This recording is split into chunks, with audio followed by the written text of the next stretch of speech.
The film that follows was made in 1975, the year after the Amboseli Game Reserve in Kenya was declared a national park. While it celebrated the intriguing beauty of the park, the film went on to criticize the impact of tourism on the environment, then a very new concern. The problems seemed intractable at the time. David Weston, the scientist in the film, is still in the park 20 years later. He has seen it recover, but this was its lowest ebb.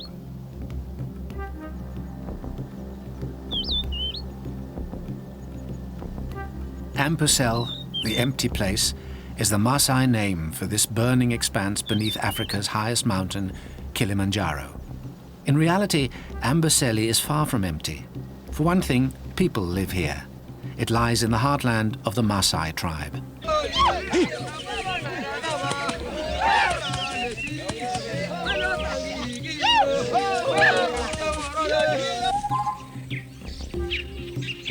It's only 150 square miles, but it's rich in Africa's most exciting big game animals.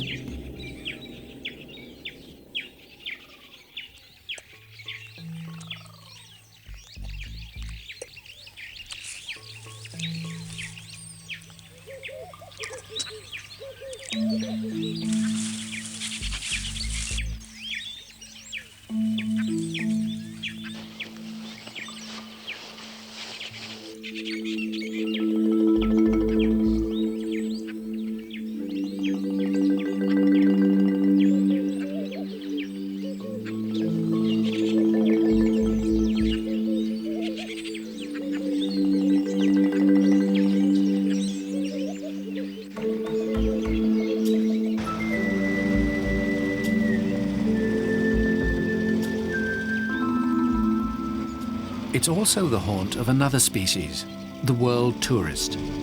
They come here in churning minibuses at the rate of over 100,000 per year. Amboseli is caught between three apparently irreconcilable forces: the Maasai, wild animals, and tourists. The question is, can this wild place, one of the finest in Africa, survive these pressures, or must it suffocate in the dusts of Kilimanjaro?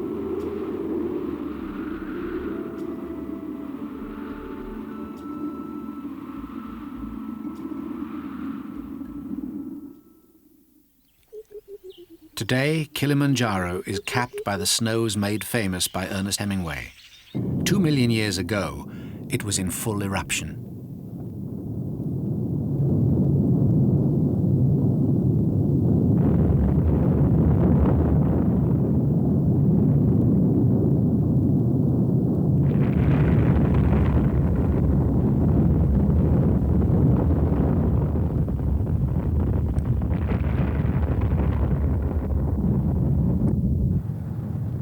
Like so much of East Africa close to the Great Rift Valley, the land was ripped apart by volcanic forces. Kilimanjaro rose to over 20,000 feet, created from the molten matter beneath the Earth's crust. It threw out enormous clouds of dust and gases that often blacked out the sun.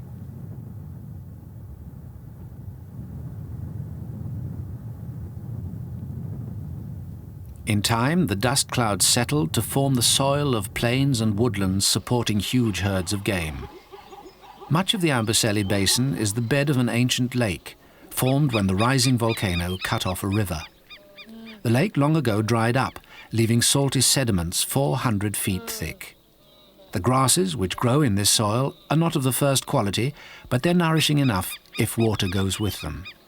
The distant snows of Kilimanjaro provide that. Amboseli is situated just inside Kenya on its southern border with Tanzania. The towering volcano which dominates the scene lies inside Tanzania. There's a lot of variety within the park. The dried-up lake bed contrasts strangely with its two perpetually lush swamps, the Simek and the Longinia. Because of its water and grazing, Amboseli is annually used by 2,000 Maasai, up to 15,000 head of their cattle, about 20,000 wild animals, including 500 elephants, and 100,000 tourists who throng there to see the big game.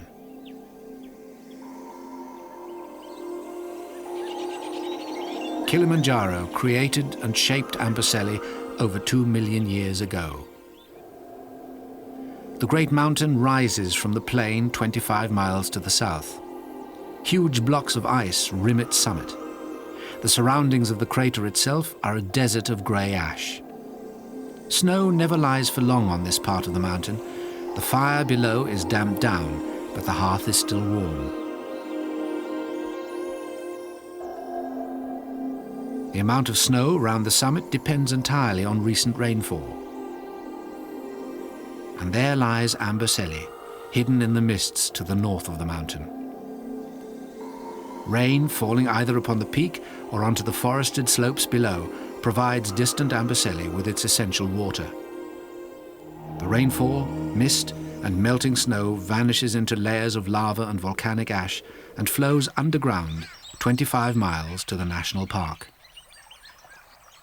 There, only one spring emerges, crystal clear, above ground. Many more well up unseen beneath the swamps to which they gave birth.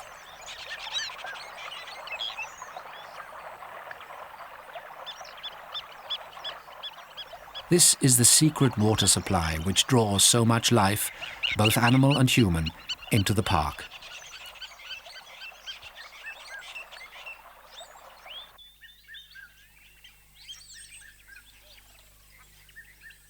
In front of the elephant family, strolling down for its daily drink and wallow, stretches the larger of the two swamps, the Simic. Together with the other swamp, Longinia, it keeps Amboseli alive throughout the long dry season. The only water the place receives, a pittance of around 13 inches a year, falls mainly in one short rainy period. Amboseli's wild animals visit the swamps in turn, day and night. Soon after dawn, there's often a mass movement when many species come together to quench their thirst.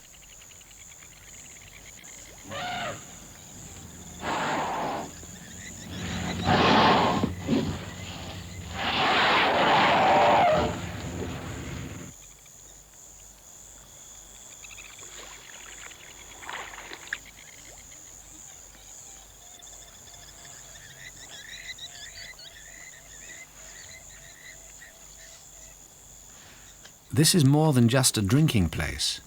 The water produces vegetation throughout the 9 months of the dry season. In the pale light that follows dawn, wildebeest find both food and drink here.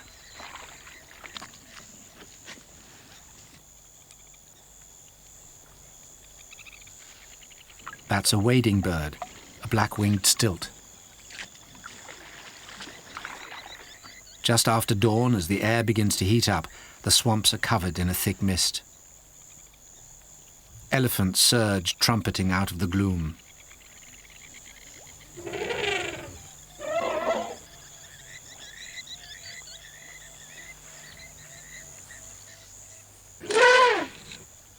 A family party of zebras. For them, the dangers of another night are over.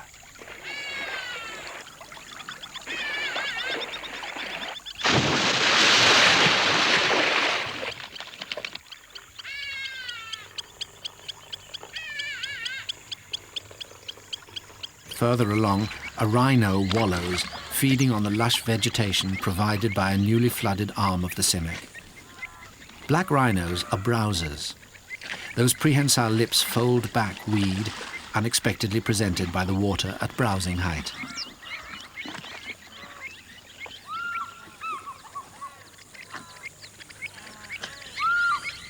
Another wading bird, a spur-winged plover. Right by the rhino's mouth, a jacana, or lily trotter, a blacksmith plover, and a squacco heron.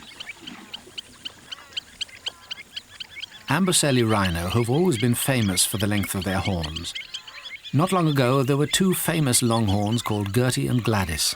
Both are now dead, but their genes have evidently been passed on. The days when people saw 30 rhinos in a morning are sadly past. Maasai spears and uncontrolled hunting outside the park have taken their toll.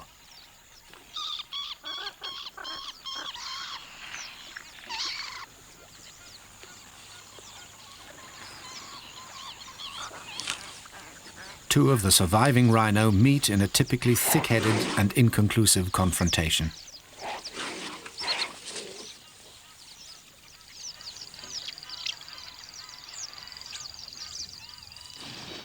There goes a hippo. The swamps hold about 100 of them.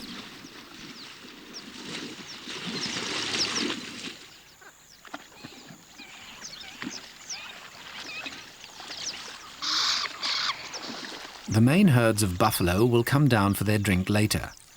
The first comers this morning are a few of the oldest bachelor bulls evicted from the herds by their younger competitors. They can be dangerous, though perhaps not for a cattle egret.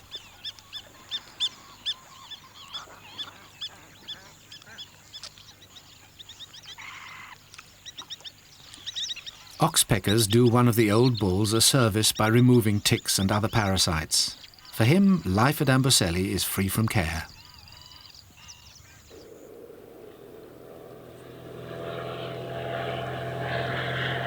Amboseli's many problems are the constant concern of the pilot of this aircraft. He's David Weston, a scientist who grew up in Tanzania. For 8 years, his main concern has been to find ways to preserve this national park from overuse by humans and animals.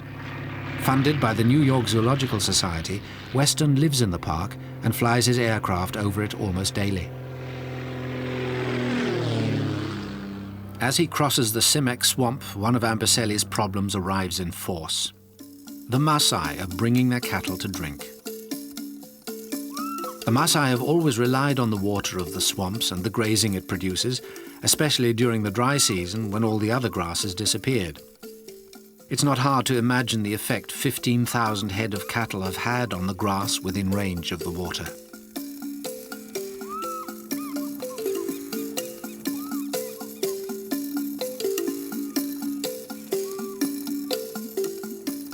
The swamps give a false picture of Amboseli as a whole.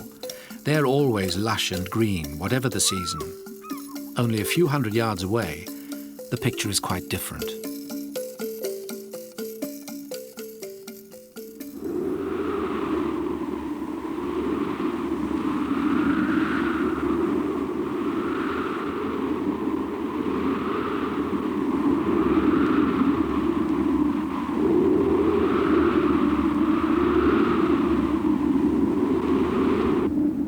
For much of the year, the dusts of Kilimanjaro hang like a pall over wild animals and Maasai cattle alike.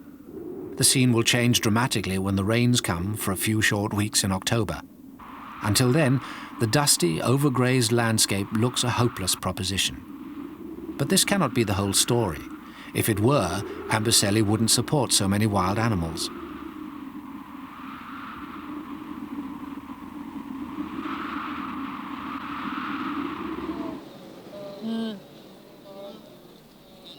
People constantly talk about the balance of nature, but nature is always in a state of change. Far from balancing, it seesaws from one situation to another. Even without man leaning on the scales, Amboseli is changing at this very moment. Its once splendid acacia woodlands are suffering a sad decline. They look thick enough from the top of one of Amboseli's few hills, but at ground level, the trees are depressingly thin and becoming thinner. Even 10 years ago, the area boasted magnificent stands of yellow-barked acacias, often called fever trees. Their disappearance presented another problem for David Weston and his team of scientists. From a scenic point of view alone, it's a sad loss, but for the animals that rely on the acacias for shelter and for food, it could spell disaster.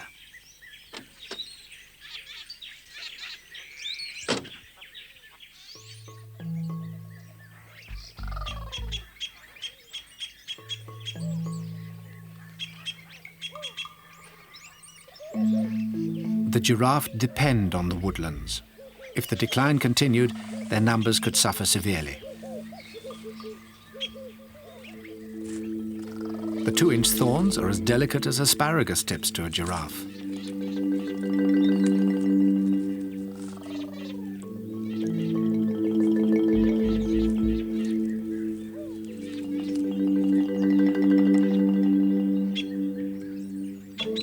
That's a lesser kudu staring through a thicket of thorny acacia. Lesser kudu are browsers, and they too will lose their food supply if the woodlands continue to vanish. They were once common, but have almost disappeared now.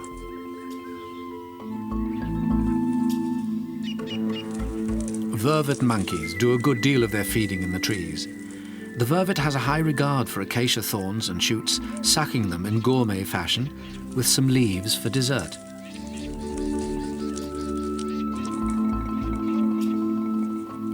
Impala depend on the fever trees in another way. They're grazing antelope, and they find much of their food among the grasses that grow in the shade of the yellow barks.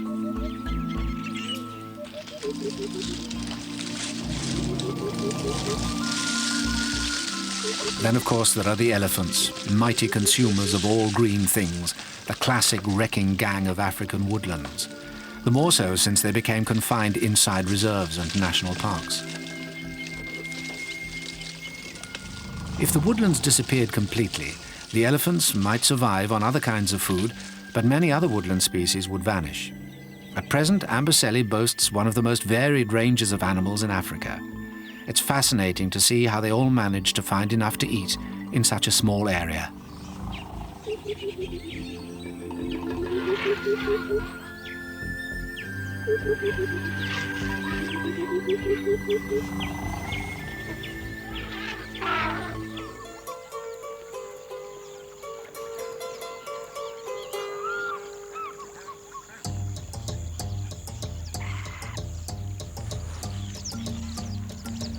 The reason for this great variety of animals is that the permanent water produces such a variety of vegetation. Buffalo crop the taller grasses. Oryx can make do with poor, dry country feed. Wildebeest like the short, sweet grasses of the open plains. Elephants fit in anywhere. Amboseli has 17 species of antelope. Because they all have different needs, none threatens the other's existence. It's an efficient system, seen nowhere to better advantage than in this one small place. These are impala. That's a bushbuck. There's the female. Bushbuck prefer twigs and shoots.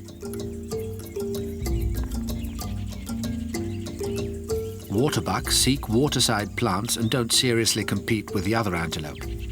They're never far from water, as their name implies. For the moment, the buck's mind is on sparring rather than feeding.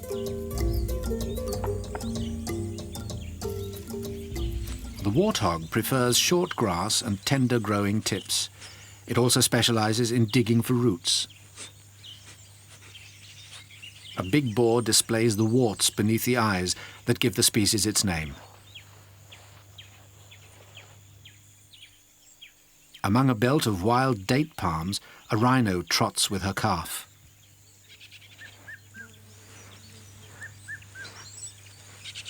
Old hunters say that the black rhino's bad temper derives from the food it eats.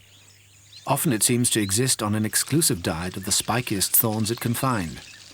Here it can vary that diet, though there's no evidence that Amboseli rhinos are more sweet-tempered than those elsewhere. At this particular moment, it's eating Belleria, a plant that has largely replaced the vanished acacias as an important item of rhino diet.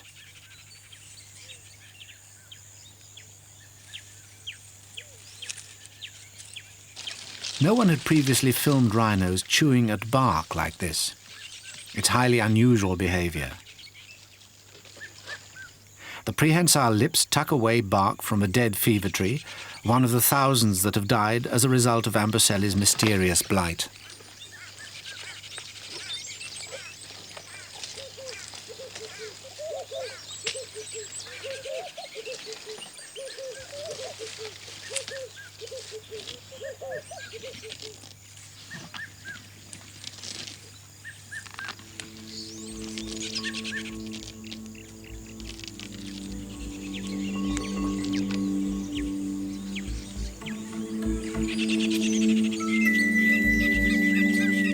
Out in the dry country, far away from the swamps, live these graceful long-necked antelope. They're Gerenuk. That swan-like neck has evolved for a very special purpose. to reach parts of the trees and bushes that other antelope can't browse. That's the buck. Gerenuk can extend their reach by standing upright on their back legs, but they're still no match for a giraffe. Despite their ability, neither Gerenuk nor giraffe are at the top of the food chain. That position belongs to the predators.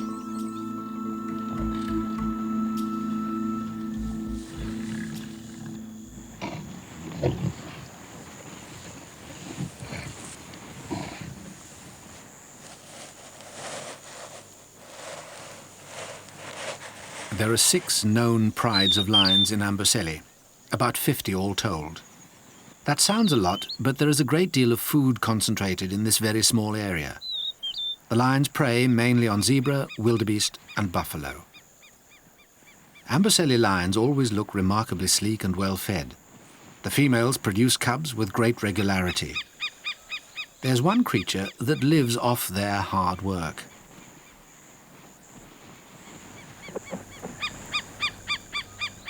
The lions have not left their kill for more than a few minutes before the first vultures glide in.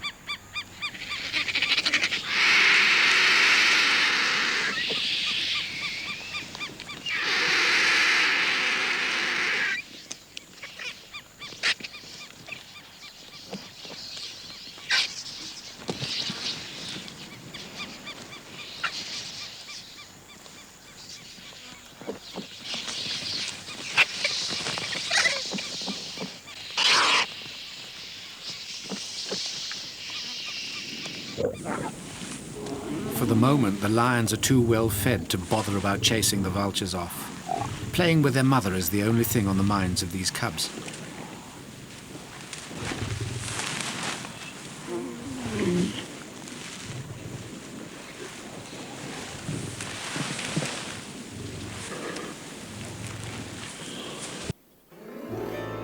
The yellow-barked acacia, the fever tree, thrives close to water. Even on the edge of the Simak swamp, fallen trees lie like victims of an arboreal plague. A young giraffe, one of the species most likely to disappear if the woodlands vanish, prospects for food among dead and dying yellow-barked acacias.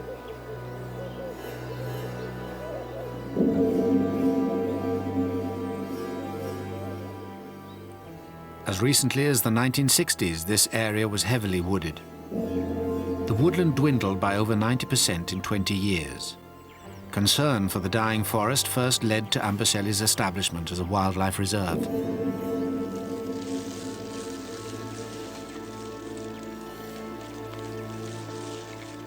Even the baboons, which rely largely on the acacias, showed a drastic fall in numbers, and they're a very resilient species. This baboon is gnawing bark from a surviving tree that has already been badly damaged by elephants.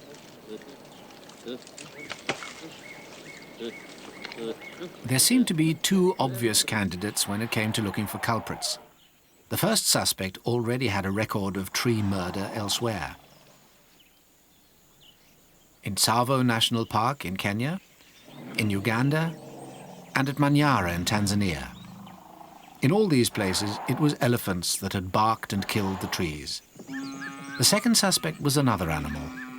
Some wildlife experts believed that the thousands of Maasai cattle, which had overgrazed Amboseli for years, were responsible for vegetational changes that in some mysterious way killed the fever trees.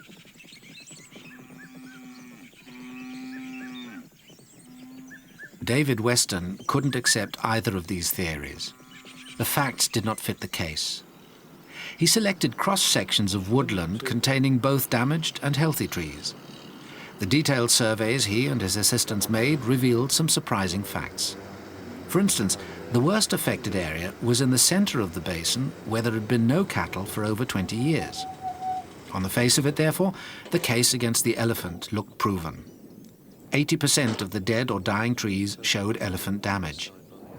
Yet this didn't account for the fact that the remaining 20% of the trees didn't have an elephant mark on them.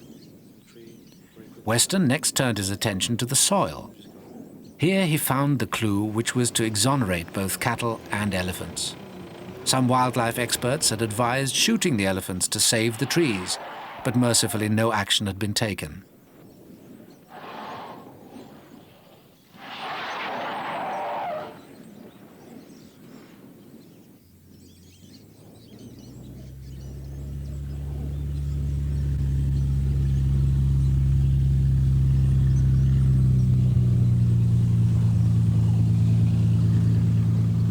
David Weston lands his aircraft among a herd of wildebeest to make one of the tests that was to solve the mystery of the dying fever trees.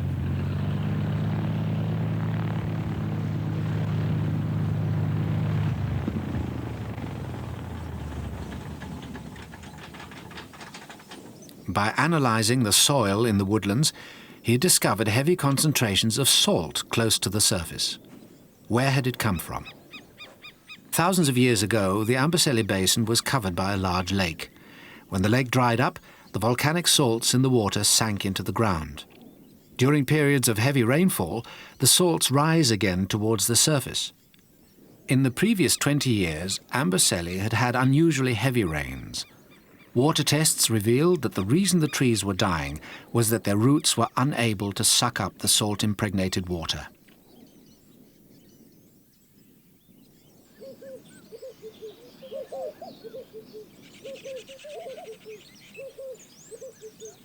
Weston proved that the salt was at work in the once magnificent acacia woodlands. This yellow-barked acacia is dying, like so many of its kind, from the top downwards. The highest branches are withering because the roots can't raise the salty water to reach them.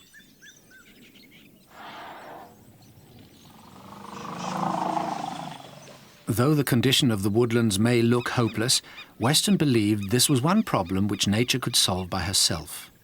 He reported that the underground water table was sinking, and with it the poisonous salts. Improbable though it may seem, Amboseli's fever trees may just conceivably return of their own accord. But the park has bigger problems, and they are created by man. The presence of the Maasai themselves increasingly threatens the natural appearance of Amboseli. But even though it's now a national park, the land has belonged to the Maasai since long before people began setting aside areas to protect wildlife. When it was made a game reserve in 1947, it was only on condition that the Maasai continued to live and graze their cattle there.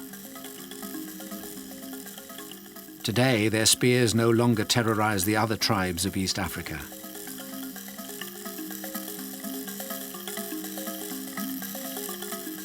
They still look down on agricultural tribes. Originally from the Nile Basin, they came down from the north 400 years ago, seizing the land they needed in what is now Kenya and Tanzania. Amboseli and Kilimanjaro lie within Maasai land.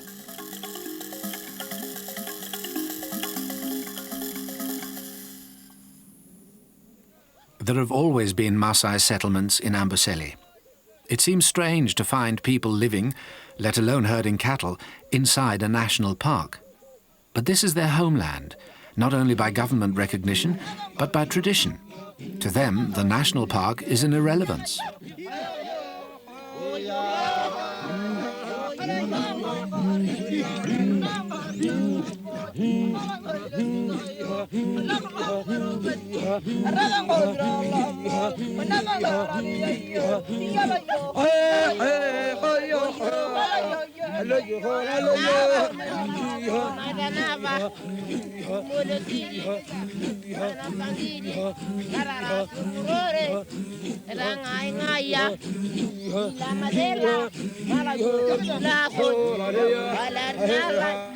The Maasai are nomads. Cattle, sheep and goats are their livelihood and their wealth. Their lifestyle is simple. The daily round is governed by the need to drive the cattle to water and grazing. The Maasai cling hard to their cattle-keeping traditions, but they're also part of the 20th century. This elder among his goats, wearing a traditional ochre robe, might well be seen a week later in a suit at a district council meeting.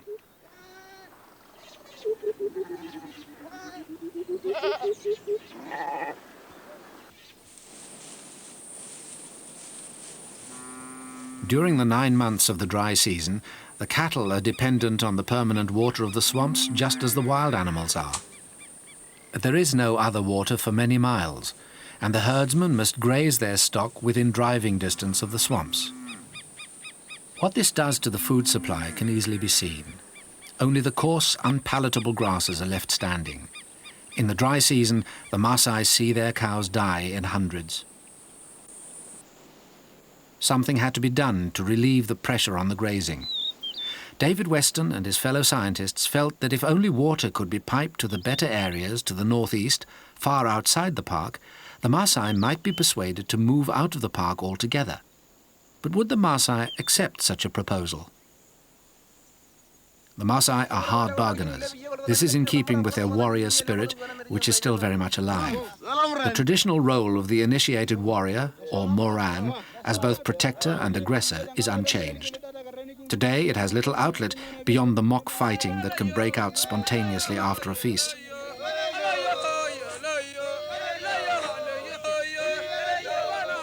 The blows exchanged in this fight brought up great weals on the victim's flesh. To the Moran, it was just a good-natured game.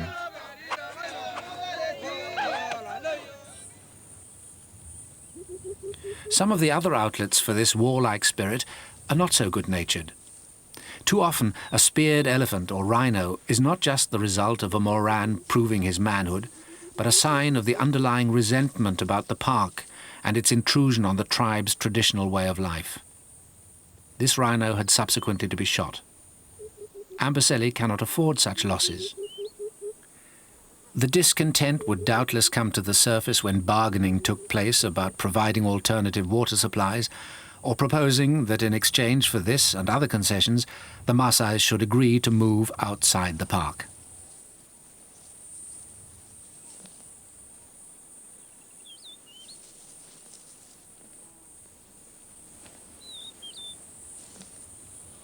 There is one short period of the year, usually between October and December, when all Amboseli's problems are washed away by the coming of the rains. The rains are on their way when the wildebeest give birth in anticipation of a time of plenty.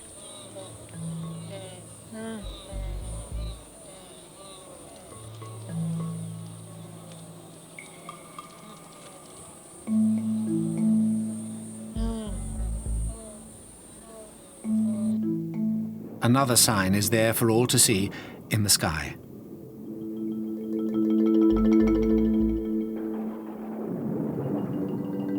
The first storms burst, the high winds whipping up the dust which the rain will shortly lay. Though they've instinctively anticipated this deliverance, the drenched wildebeest stand apparently dejected as the rain teems down. Ironically, Amboseli, now that it has plenty of water, is no longer where they want to be. They know that there is much better grazing outside the park, 15 or 20 miles away to the north.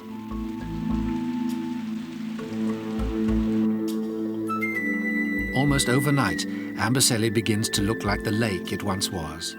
The basin gets most of its annual rainfall in these few weeks.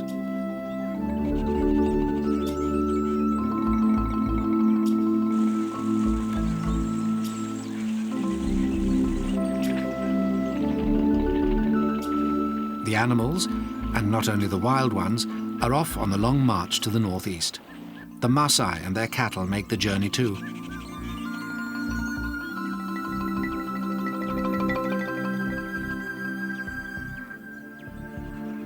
For a few weeks, their herds are no longer dependent on the swamps. The rains come only just in time.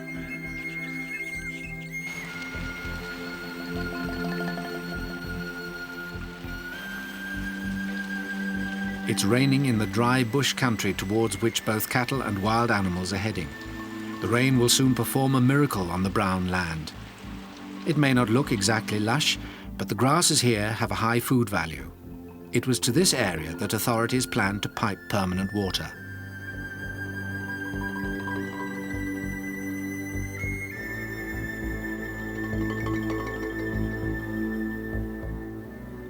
Within a few days, the thorn bushes suddenly sprout. The brown scrub becomes green. Flowers burst out of the barren earth. Zebra, wildebeest and cattle are all on their way north together.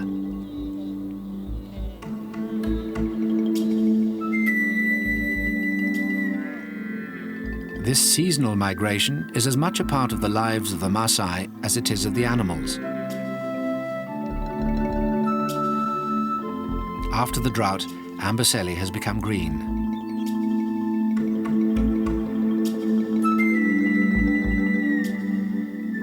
But its woodlands and savannas are now empty. In the dry season, the animals will all be back.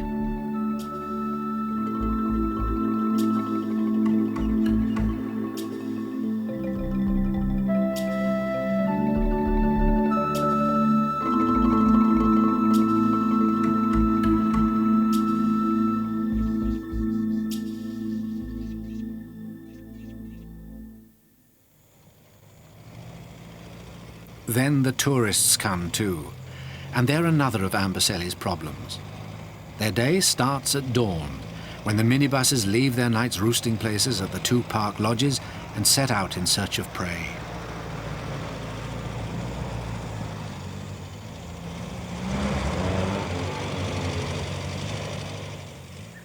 For the wild animals of Amboseli, the day has no beginning and no end. They have hunted or been hunted throughout the night.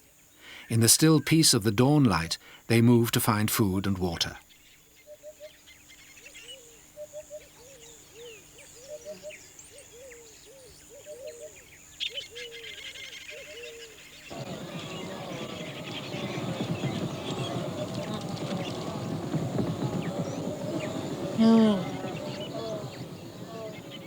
But the peace never lasts very long.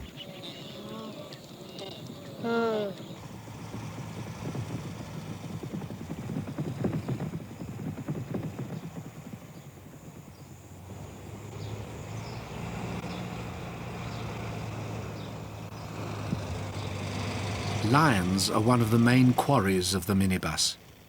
Around dawn may be the only time of day when a lioness can teach her cubs to hunt without being disturbed.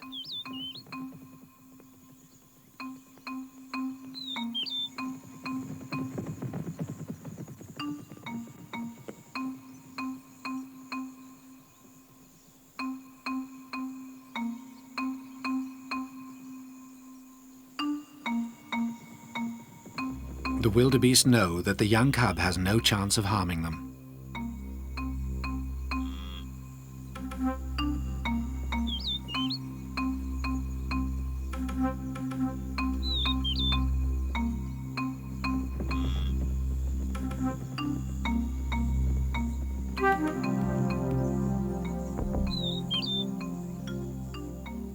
It's almost like a game, but it's one that will eventually be played in earnest.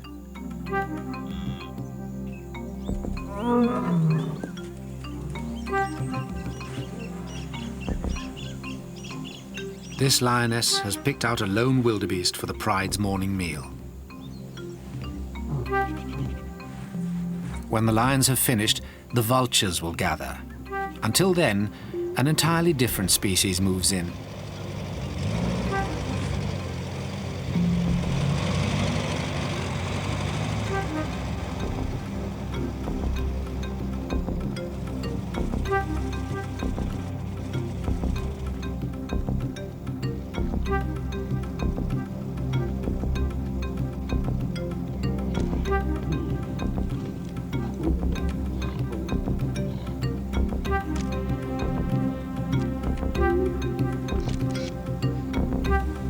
This pride of minibuses has made a spectacular kill.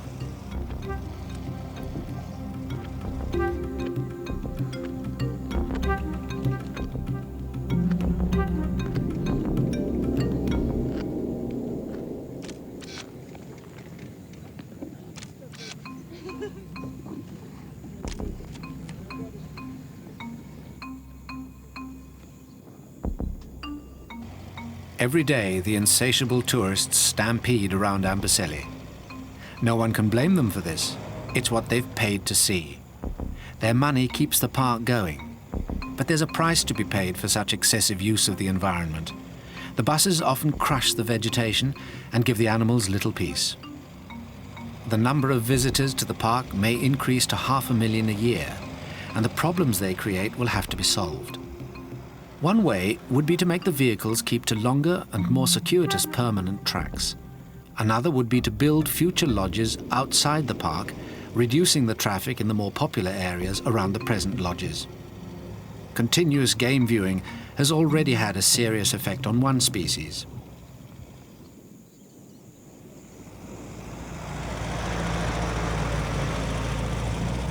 A lone cheetah blinks in the dust of a passing bus.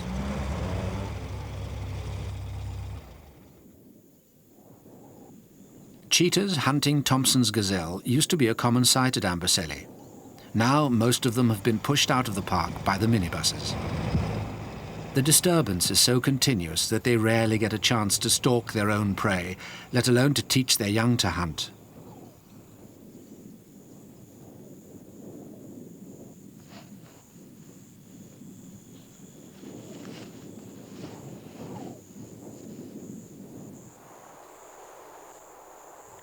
This may be the last cheetah family that visitors to Amboseli will see, unless some way can be found to leave the animals in peace.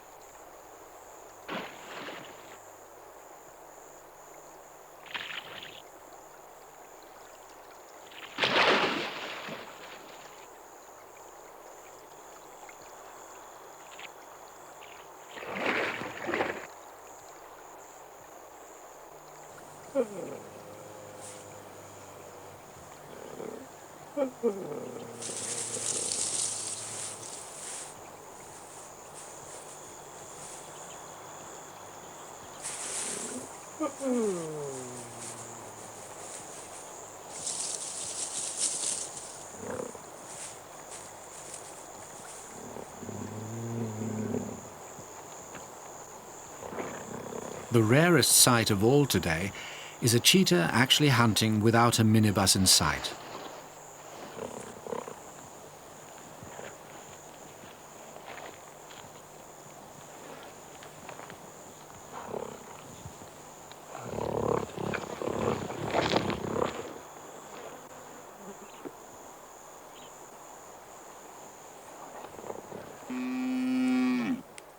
Apart from the problems caused by dying trees and too many tourists, the national park can only succeed if the Maasai can be persuaded to graze their herds outside Amboseli during the dry season.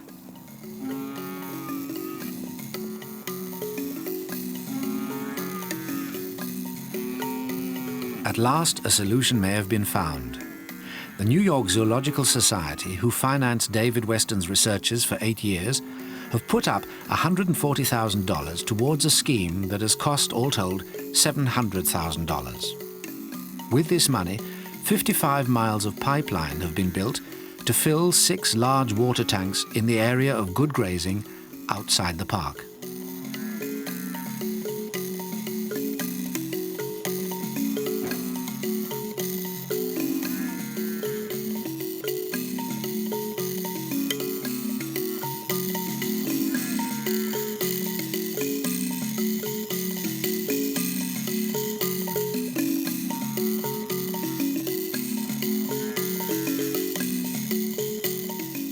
As this film was being completed, it looked as though the situation at Amboseli had been saved.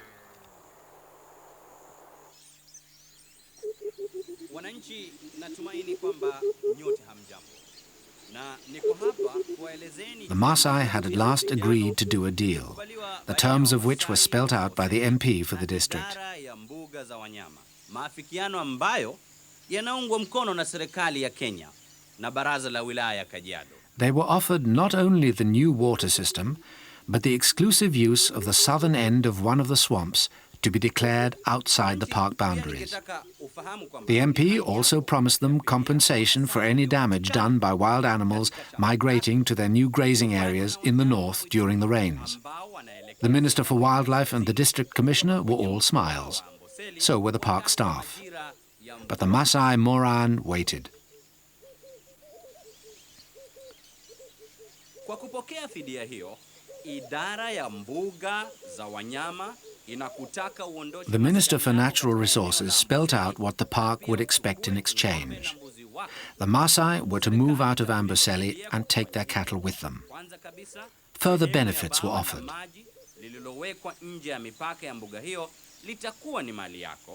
The Minister for Wildlife explained that the local Maasai would receive revenue from any new developments at Amboseli, including the planned new lodges to be built on their land outside the park.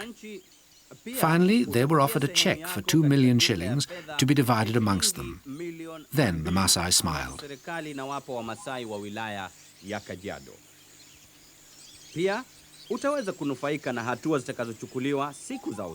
Maasai agreed to honour their side of the contract unless or until future periods of severe drought forced them to return to Amboseli and its swamps. David Weston, who set up a large part of the deal, feels reasonably satisfied. It's certainly the best chance Amboseli has had to date.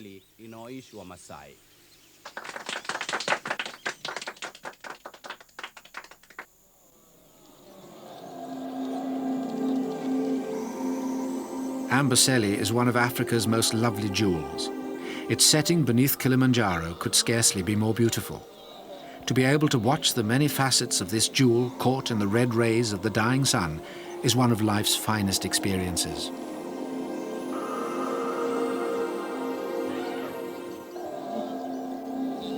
The great mixed herds of game, which are Amboseli's glory, move to find the safest resting places for the coming night.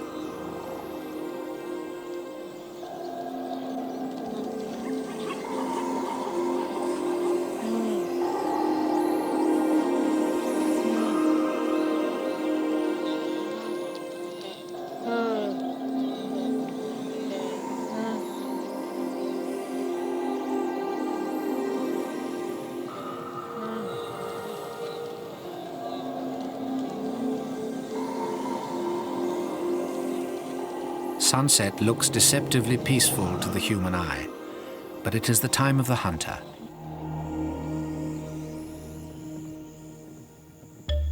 A lioness tries her luck with a buffalo.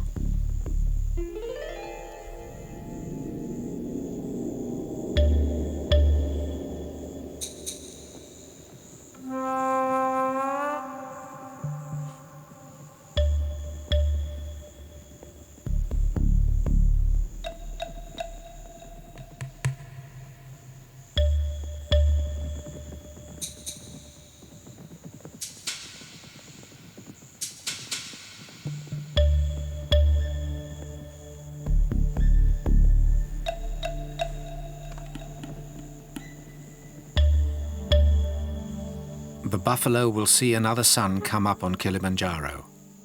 But for how many suns can Amboseli survive in anything like its present form, subjected as it is to so many pressures? David Weston and the other scientists working with him believe it can and will survive. The acacia woodlands at last have the climate in their favour.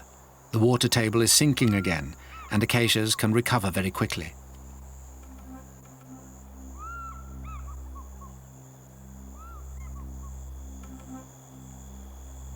The Maasai seem to have accepted a workable compromise, and the government has recognized that the tribe should have a financial stake in Amboseli.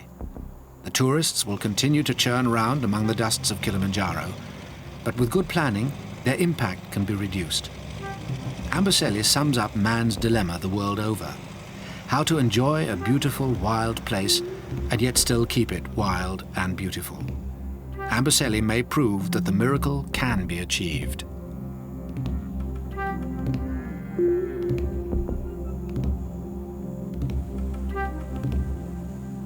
The miracle was achieved. Amboseli is once more lush and green, a haven for elephants. The Maasai, settled in the northeast, receive a share of the park's income to use for local amenities at their discretion. Tourist vehicles are restricted to permanent all-weather roads, and the herds and their predators, including the cheetah, live on. From its low point in 1975, Amboseli has recovered its former wild beauty.